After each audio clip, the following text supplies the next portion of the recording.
வணக்கம். சற்று முன் கிடைக்கப்பெற்ற மிக முக்கியமான செய்தி ஒன்று வெளியாகியுள்ளது. தமிழக முதல்வர் ஸ்டாலின் ராஜினாமா செய்துவிட்டாரா? கிட்டத்தட்ட திராவிட முன்னேற்ற கழகத்தின் தொண்டர்களுக்கும் அமைச்சர்களுக்கும் பேரிடியாக அமைந்துள்ள தகவல்.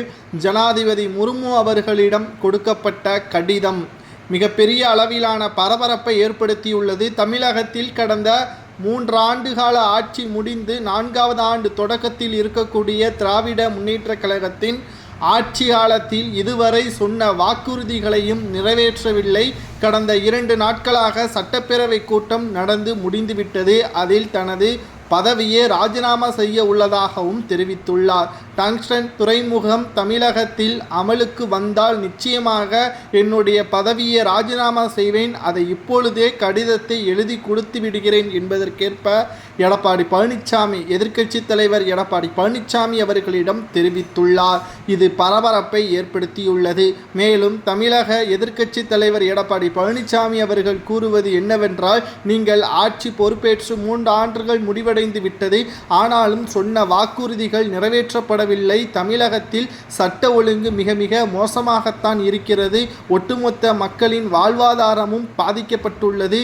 உங்களது பதவியை தக்க வைத்துக் கொள்ள வேண்டும் என்பதற்காக, பணத்தை சம்பாதிக்க வேண்டும் என்பதற்காக அதானியுடன் கூட்டணி வைத்து மின்சாரத்துறையில் சுமார் 950 கோடி ஊழல் செய்திருப்பதும், அதை அடைப்பதற்கு தமிழக மக்கள் மீது வரியை சுமர்த்தி அதிக அளவு மின்சார கட்டணத்தை உயர்த்தியும் மக்களின் வாழ்வாதாரத்தை இப்படி ஏன் மோசமான நிலைமைக்கு தள்ளிவிட்டீர்கள் என்று பல்வேறு கேள்விகளையும் எடப்பாடி சட்டப்பேரவையில் பேசிவிட்டார்.